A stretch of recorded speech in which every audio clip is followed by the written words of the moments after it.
Welcome, welcome. Viewing several.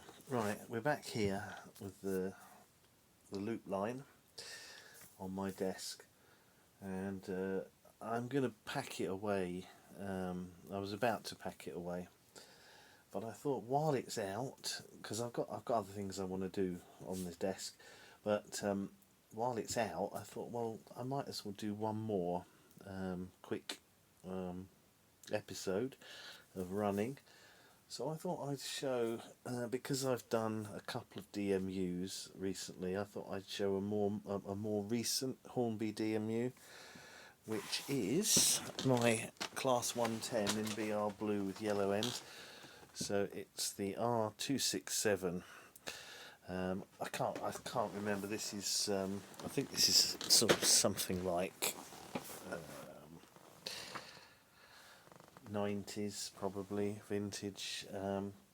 It's quite an old model, but it's quite nice. It's in decent nick.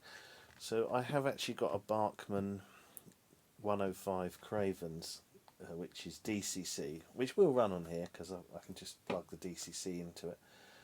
But I won't demo that one yet. I'm gonna wait, and I've done a quick video in it on my shelf layout, but I need to get back to my shelf layout and sort it out. There's some issues with it that I need to sort, and it needs to be done at a weekend really when I've got plenty of time. So I think I'll save that for showing that on the shelf layout. So I'm going to show this one. Originally I was going to add a DCC decoder to this, and possibly some carriage lighting, but in the end I saw the Bachmann second hand 105 and I bought that, and I'm going to keep this one now as DC, as analog, partly because when I opened it it was a bit of, I would have had to add quite a few extra pickups on it, and the non-powered car adding pickups, it was just all a bit much. I've done it before, but I wanted to keep some DC rolling stock anyway, because when I have my shed there's going to be DC in there, so yeah, so I kept this one as DC. So we'll show this running, and right, let's go. So I'm pretty sure that this only picks up on one bogey per side. So really, for DCC, ideally, what you really want is you want all-wheel pickup.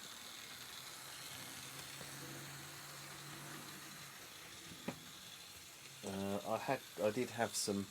I've got some DCC Concepts pickups, but then they don't always fit that well. And I thought about trying some wire or a guitar string or whatever.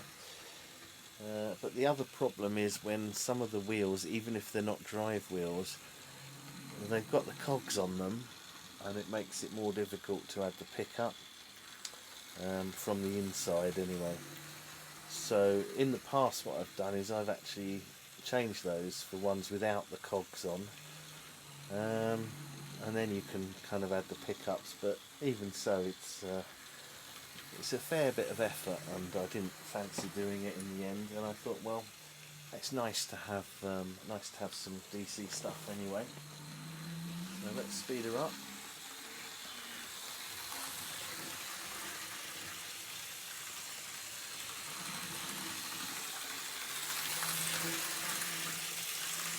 So we're running at full tilt. That's what that looks like. And we'll slow down. So that backdrop is quite nice for this kind of unit, because it would be not dissimilar to the trains I would have ridden when I was growing up, although they were mostly 105s, 104s, and possibly 101 sets. But so So I don't think I've actually been on a 110 like this, but it's, you know, it's a similar thing.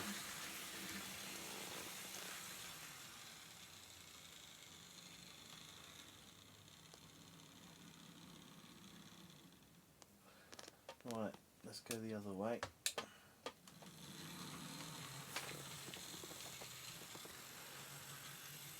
So I do believe this is the drive car pushing in this direction, hence the smaller gap between the coaches.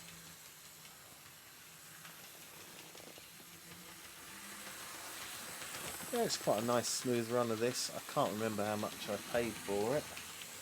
This one was bought, you know, a couple of years ago when I grabbed a few things, and like I say, I was gonna run it on the shelf layout, but it needed to be converted to DCC, and I decided not to in the end, because I've actually got a 153 and a 121 that I've converted both to DCC, and I've got the Bachmann 105, so I've got enough DMU stock for the shelf layout anyway. So I thought about maybe selling this, but there's no point really. I might as well keep it, and it's going to run when I get all the track I've got and all the stuff I've collected set up in my shed. I'm going to have this in there. So while I'm here, I just thought I'd do this, just show this one. I'll take some shots of it, but closer shots. I was just going to mention a few things coming up that I'm going to be doing. So I'm going to finish off the wiring up the Insel frog points on my test board, and I'm also going to build effectively the fiddle yard for it, which I'm going to run a couple of lines of just straights, but I'm also planning to experiment with a 3-rail using a piece of Pico Flexi Track, and then either using a guitar string as the centre rail or just another rail off a piece of Flexi Track. And because it's just going to be a single straight, it should be easy enough to fix it and set it up so I can use it to test 003 rail stuff. So that's coming up, and then I've won some train sets in the Hornby Railway Collectors Association auction this week that finished on Friday, so I'm just waiting for the invoices. So I've got an M series set which is in really good condition. Most of my Hornby at Gauge O stuff is in fairly play worn condition, but I have got some better condition stuff, and it's got it's a smaller scale than the main line stuff, and it will fit on this desk, so that'll be a nice set to review. And I also managed to get a Meccano HO set. I don't know exactly what vintage it is, because it was made by the French Meccano factory, so they carried on making those well after Triang bought them out, but they still had Meccano on them. So I don't know if it predates that takeover or if it's earlier than that, but they started making them around about 1960. So I'll have to do a bit of research and find out, but it's a nice HO scale French Meccano made good set with a steam loco. I was bidding on a few of them, but in the end I had to focus my attention on just one or two things and give up on some of the others and not go too mad. I've also got a vintage Hornby pickup goods set that comes with first radius, so that's going to get set up on here straight as it comes out of the box, I would think, although I think the set I bought appears to have some extra track. I've also got a Triang RS1 set, but there's a lot of repair work to do to get it running before I can feature that one. So I've ordered some parts for the loco, and I've also I've got to clean up the track. The good thing about Series 3 and Super 4 track is you can easily unclip the rails give them a quick buzz with a Dremel, and then wash the track bed in soapy water, put it all back together, and it usually comes up pretty much, not spanking new, but very much usable. So I'm going to be cleaning up the track, finishing the repairs to the locomotive. I've got it running, but it needs a few bits and pieces. It's missing an axle and wheels from the front bogie, pony bogie or whatever you call it. The rear pony track's fine, and I've got there's a couple of other little bits to do on it before I can actually demo that one. What else have I got? There's enough. I think I've done 28 episodes of my train set reviews of my collection, and I reckon I've got about another 11 to do if I don't buy any more. So I probably won't do them all, but I am going to do some of them, and that includes some of the Clockwork, as I say, Clockwork Hornby, and some other stuff, and a couple of modern Hornbys which I haven't really reviewed, so I probably fit those in somewhere. They're much of a muchness, but most of them you get that third radius track, don't you? So I'm going to set it up on the floor, the parquet floor in the living room, and I'll probably, while it's set up, I'll just film 3 or 4 different ones that I've got all on the same track, because it's the same, and that will cover those. But yeah, so this is rather nice. I quite like to just have this, this loop, and just have stuff running around. You've probably seen some of my videos. I often have smaller gauges on here, like N or Z, or I've got HOE as well.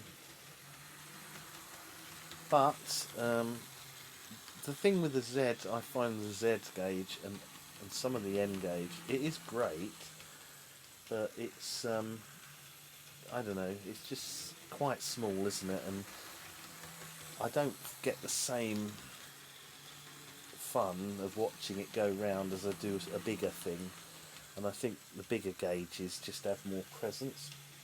And the other thing I like about the vintage stuff is that they are oily, noisy, and need a lot of maintenance, and it's like a miniature electromechanical machinery that you kind of have to maintain and service, and then you get it running and it goes round and it makes a lot of noise and a lot of smell, and it's a lot of fun.